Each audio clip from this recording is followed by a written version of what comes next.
Oh, it's go time, baby. I hope you had a fantastical time away from me. I know it must have been terrible. Um, my jobs are getting kind of involved. So I wanted to sit here and say that I'm sorry it's taking me so long to get another video up. I have a lot of ideas, not necessarily good ones, but they're ideas, and I am trying to work hard to script them and record them and edit them to the best of my ability. So before we get into this, I just wanted to say that I'm not going anywhere. It's just going to take a little bit longer for me until some other things start working out for me. Okay? But without further ado, today we will be discussing your flaws. Not mine, because I'm perfect, but yours, because you suck. And I don't. Maybe you're embarrassed to say you're extremely introverted, scared of people, scared to go out, but that could also be what turned you into such a good and active listener, that people maybe could feel that they could talk to you about anything and everything, right? The other side of that coin, maybe you are just detrimentally extroverted, you just can't keep your mouth shut, not to point anybody out. But you'll be happy to know that the National Institutes of Health, yeah, whatever that means, have scientifically proven that extroverts have an easier time being more motivated and enthusiastic while experiencing your day to day. And a strong majority of the world's leaders self-identify as an extrovert anyway, so you're chilling. I consider myself more introverted than extroverted. It's pretty hard for me to be comfortable, especially around new people, and I think this is also why I find an easier time talking to an inanimate object rather than an actual living, breathing person, but we won't look into that. Being responsible and aware enough to see the good in what others would consider your unfavorable flaws is one of the many ways we grow. And that's exactly what we're going to talk about today. Okay, the plan. I didn't make one titled The Plan. I didn't think about it just now. I don't have a lot of time. So, bloop, the plan, okay? We are going to compare how different characters and art have used flaws and see what we can take away from what to do and what not to do. But first of all, it is not my place to sit here and point and laugh, and I know I'm always going to joke about how I'm perfect, and we all know that's not true, but the least I can do is open up a little bit and display myself to the world and maybe look into what some of my flaws might be, if maybe I had to stoop myself down to everybody else. So it's quiz time, baby. Oh yeah. Oh yeah, it's quiz time. I was never a big quiz person, so this is kind of new territory to me. I just picked a couple random links that I felt. But we're gonna jump right into it. So the first one is profs quizzes, professors quizzes. There's only 10 questions. And I figured that most of them would be pretty short to get like more people to commit to them. So I'm doing 3 that I found, but I haven't looked too much into them. So hopefully they all work out. Anyways, we'll cut in between all of them. What are my flaws? Quiz. Professor quizzes. Do you feel superior to other people? So typically I would say no, but there are some people out there who make decisions that I'm like, what are we doing? You don't get any examples, so we're gonna say sometimes. Do you like helping others? Yes. What's your zodiac sign? Okay. Leo, Aquarius, Capricorn, other. Who wants to tell them there's more than 3? Or more than 4, even. I am technically other, but what does that mean? Who am I, Jesus? What the fuck? How do I answer that? Very arrogant?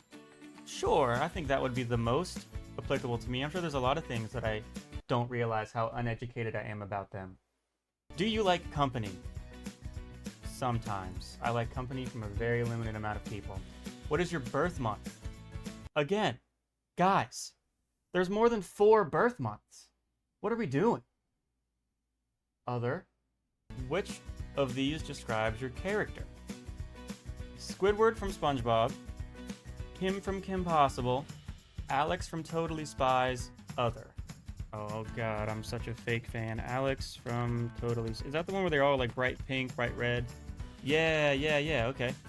Alex from Totally Spies. Yeah, so not her. Squidward's kind of depressing, and Kim's a little too badass for me to compare myself to Kim. So we're going other. Which is your favorite color?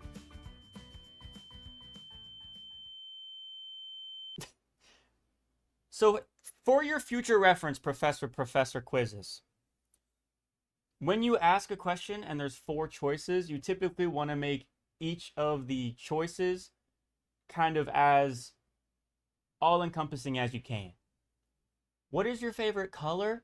And then you give me 3 of the most basic answers in the world. It's purple, by the way, so we're going other. Is this even going to be able to properly give me my flaw? Because I've had to hit other so many times. And it's not even one of the ones where I'm being difficult. They asked me my zodiac sign and my birth month, and they just blatantly... Are you in a relationship? I very much am. Are you scared of people? I very much am. Allow ads. Help keep it free for students. You got arrogance. That's the only... I told them that. Arrogant and self-conceited. You can't help it. Arrogance can temporarily make you feel in control of situation. Of the situation? But in the long term, it makes you lonely and anxious. It is best you try to control your mood and your actions in stressful situations. Okay, damn. Let me write that down somewhere. Give me a blank piece of paper. Is that blank? That's blank. Arrogance. Moving on. This aptitude test can tell you your deepest flaws. Your deepest flaws. Okay? By Evelina. Kind of a cool name. All right. Rate your interest in the following topics. So we can probably blaze through these. History. Not a history guy. All of my family are history people. It did not rub off on me. I'm very sorry. Math people. Very much a math guy. Literature. That would imply I know how to read, which we all know I cannot. Science. Big science guy. I don't speak any other foreign languages, but that would be super cool if I did. Rate how much you agree or disagree with the following statements. Okay. I respond well to high-pressure situations. Sure, I mean, I'm not like super stoic all the time, but I do all right under pressure.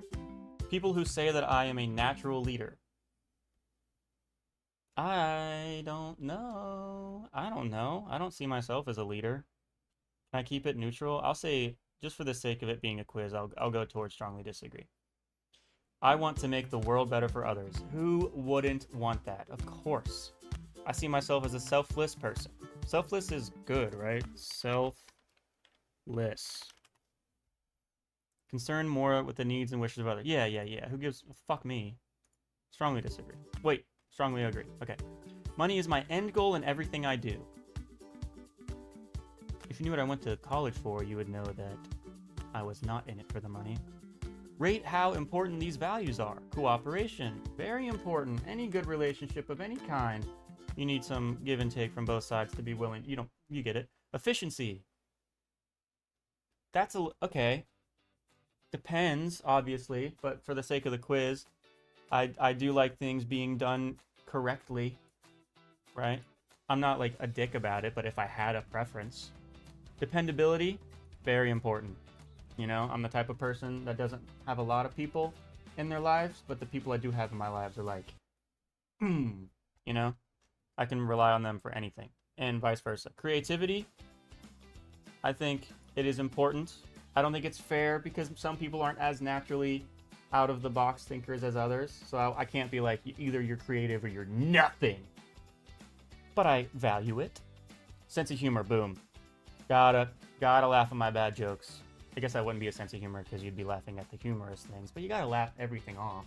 You got to. If you can't laugh at things, take it too seriously, you just get all depressed and sad. Or at least even more depressed and sad. Rate your interest in these professions. Lawyer, hell no. Actor, that would be kind of cool, not talented enough for it. Doctor, hell no, too much responsibility. Chef, hell no, I cook for myself and myself alone because I know I'm not picky. Teacher, rate how much these statements align with your personality. I am comfortable following instructions without giving my own input. Sure, at work, yeah, sure, who cares? I take feedback very well. Yeah, sure, I can take constructive criticism, because again, there's a difference between constructive criticism and just yelling at someone. You know, so assuming that it's actual, real, try this, you can do this better, then of course, I'm open to all of that. Expect others to listen to me. Not really.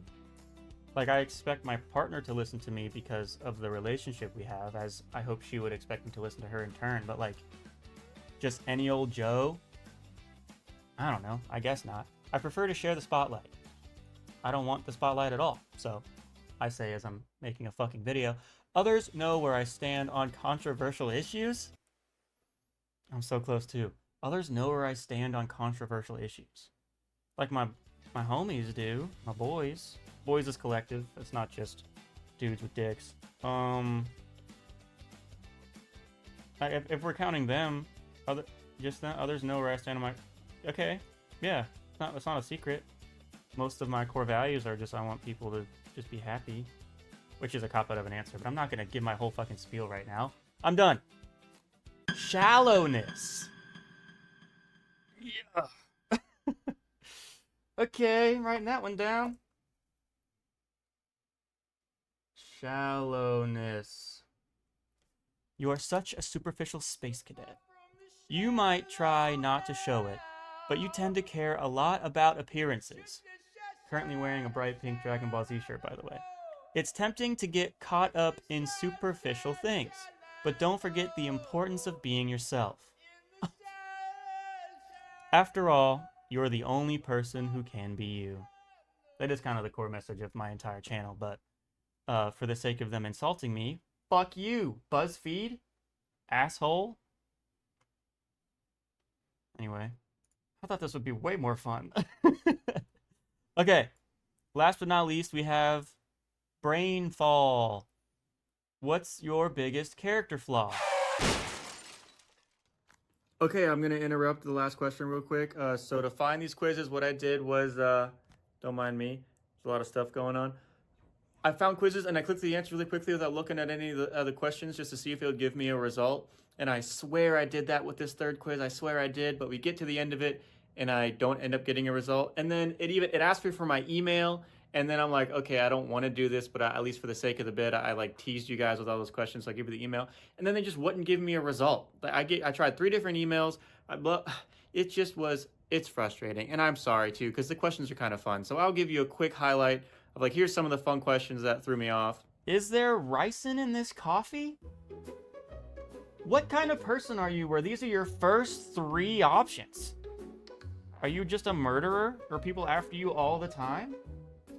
The scummier and dirtier the diner, the better the food's gonna be. That's a fact. So that guy can go fuck himself. Is there ricin in my coffee? Never once have I thought someone would want to poison me. I don't know if that goes to show how boring of a person I am. Sorry. I hyperventilate while thinking about how much my insurance could have skyrocketed. That's so real. That's probably gonna be my answer. Yeah, dude, I'm fucking terrified of that. A gargantuan, realize I haven't seen that word in a long time. What romantic activities can give me E. coli? I don't want to focus on the E. coli thing too much. Last but not, here we go. And my biggest flaw is... Are you fucking kidding me, dude? Please log in. They ask you how you are, and you just have to say that you're fine when you're not really fine, but you just can't get into it.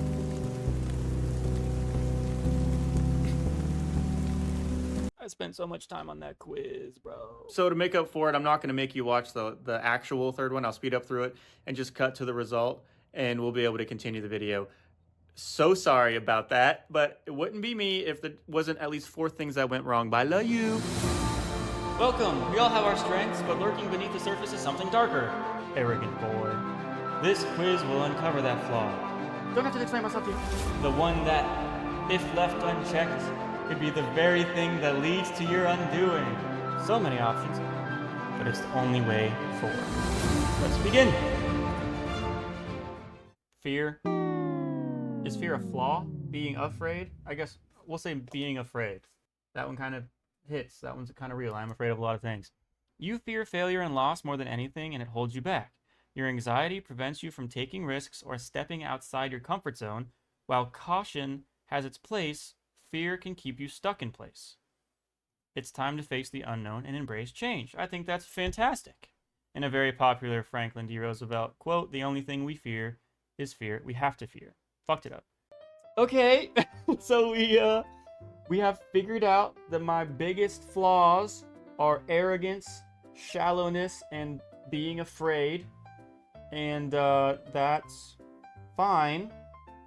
It's totally cool. But instead of seeing these things as like a mental anchor as to why I'm a terrible person and I have no idea why I'm even in a fucking loving relationship, we're gonna focus on how other people have overcome these flaws and turned them into a way that benefits them, and found out how to utilize them to help them grow into better people and turn those negative flaws into the reasons why they became who they are.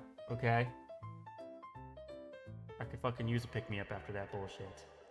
We're back to the presentation corner. To be honest with you, I recorded that quiz thing like a week ago and haven't had time to look back on it since then, so I don't remember what it was. I know one was fear. Oh, fear, shallowness, and so we'll see how that stuff maybe plays into the characters we talk about today and see how those things are used for character growth, right? To become a better you. Anyway, first off, Prince Zuko versus Malakth. I don't know if I'm saying Malakth right. I know I'm saying Zuko right. Isn't that right, baby girl? Good versus bad. Obviously, my sweet baby boy is the good example, and this guy's the not so good example. Okay. Before we get into it, my disclaimer is that I'm specifically talking about the Malakth from Thor: The Dark World in that movie. Okay, not him as a character in terms of existing in all of the comics and the TV, like the cartoons and stuff like that. Just this movie and how they used his flaws to drive the story. Okay? Okay. So obviously there's a lot of people that spend a lot of their life dedicated to exploring this universe and Avatar, and then not only just the universe, but each individual character from the show. So of course I'm not going to do that to you. I'm already going to waste enough of your time just you simply being here. Thank you so much. So I'm going to give you a brief description of what Zuko's been through, what he's done, and his character. So the show starts off with Zuko looking not like that. Looking like this. And his first and only goal is to capture the Avatar because he is focused on regaining his father's approval and bringing honor back to his name. He starts the show lacking empathy for anyone but himself and relies on anger to help mask the sadness and doubt he faces. His determination and arrogance, although initially used for the wrong reasons, allowed him to be met with situations and relationships that opened his mind to new possibilities, beyond simply making his people happy because of some unreasonable expectation of power.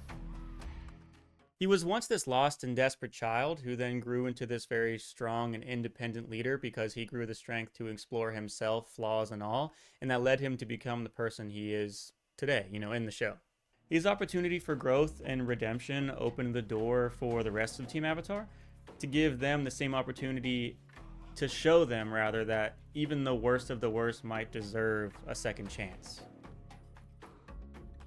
Instead of him seeing his flaws as obstacles, he learns, especially through characters like his uncle and the Avatar team, that his flaws can be seen more as things that can be developed and manipulated into strengths, learning how to address them in different ways rather than things that you would leave behind. And just because it ain't some niche example from a show you ain't heard of before don't mean it ain't a good one, okay? I mean, look at him. And of course that leads us to his competitor. This guy, Malakth from Thor: The Dark World. Obviously, again, this character is not just from that movie. That's just the version we're referring to. In this particular movie, Malakth seeks to use, I think it was the Reality Stone, to plunge the 9 realms into darkness and restore his race to dominance because he's a dark elf or something, and dark elves are always the most powerful at between dawn or I don't know. I don't know. His drive in this movie is to bring darkness back in this world with one of the stones, but it feels like in the movie he wants to win and then he loses and then the movie ends.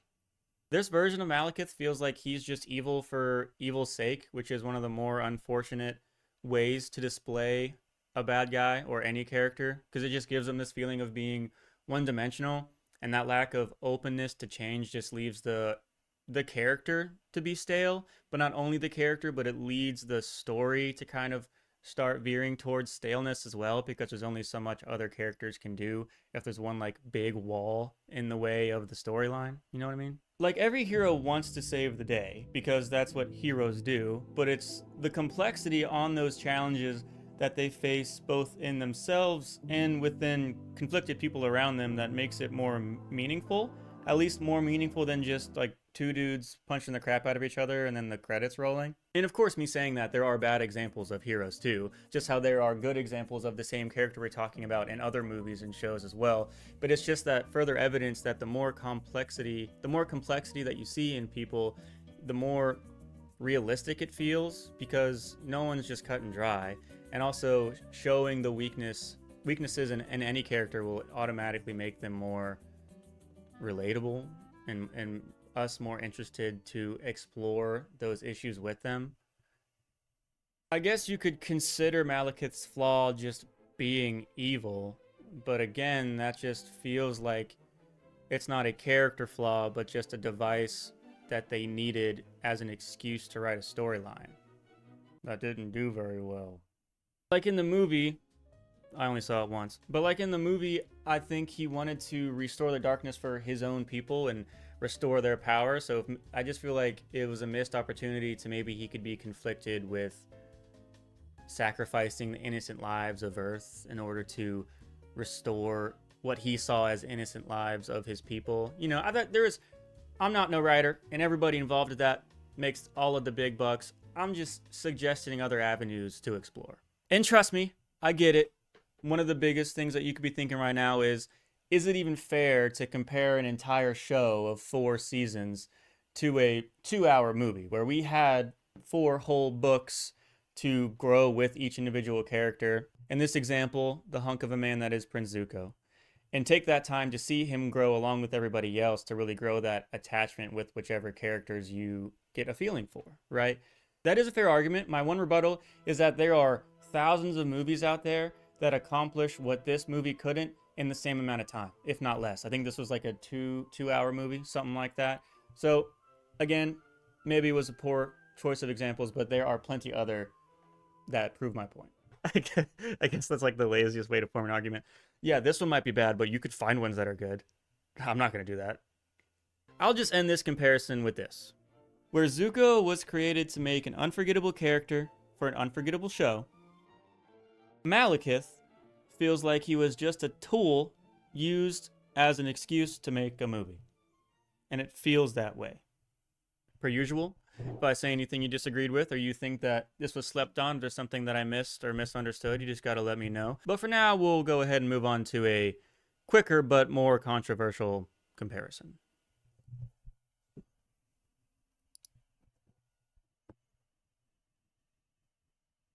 Yeah. More specifically, we're doing Hermione Granger versus Bella Swan.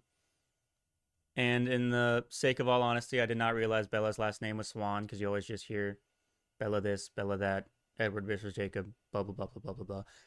But these are the specific characters we'll be comparing, because again, if I try to compare both entire franchises, we'd be here for 6 years, okay? Of course, we have the disclaimer, right? The elephant in the room that the creator of the Harry Potter universe has opened themselves up and shown themselves to be a more unfavorable person, to put it lightly, to understate it. But Hermione stands as a great example of empowerment and independence, and I'm not going to let some dumb idiot ruin that for me. So just bear with me as we get through this example. Okay, Hermione versus Bella Hadid. Nope, Bella Swan. Hermione starts as this rigid, rule-following kid who was a bit overly confident when it came to book smarts, and her more dominant personality led her to find it difficult to make and keep friendships. But it's not like she gave up on her education and her book smarts and then all of her problems were solved, right? Instead, she grew into someone who learned how to use her intelligence to lift up others, owning all of her flaws and growing with them. And of course, again, that's not all of the flaws that was portrayed in the books and in the shows as well. the more complex the person, the more realistic it is. But I don't have time to go over all of that, so we're moving on. When it comes to Bella, her flaws are portrayed as lacking independence and or struggling to explore her inner self. At least in the movies, I'm sure they did better job in the books. That's usually how those relationships go. I wouldn't know, I can't read, but in the movies, Bella's struggles mostly involve vampires trying to kill her and her deciding which boy she wants to boink. There wasn't a lot of dominant story development through her personal growth. Like she becomes a vampire. Spoilers. And it kind of feels like they use that physical transformation kind of like a substitute for a chance at a deeper personal transformation. Like, from my point of view, it seemed like instead of her learning to take care of herself, there just always was more people that wanted to be there for her, so she never needed to grow in that sense.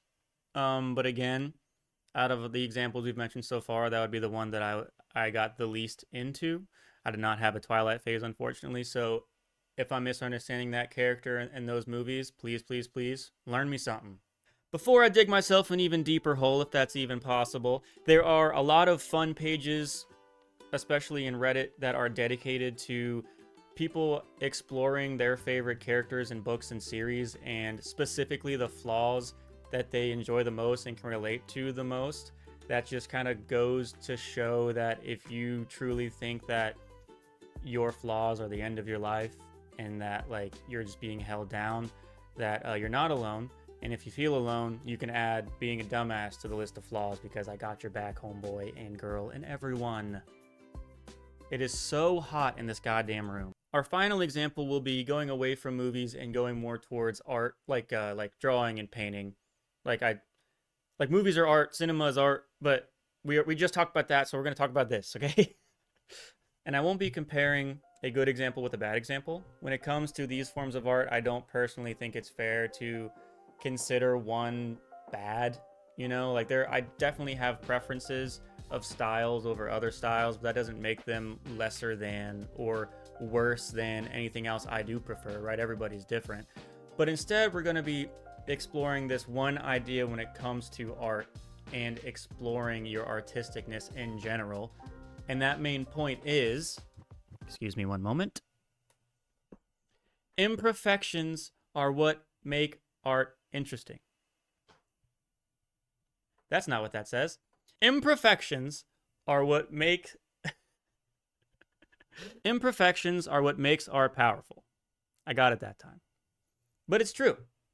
Flaws in any medium result directly to more emotion and complexity being felt and seen.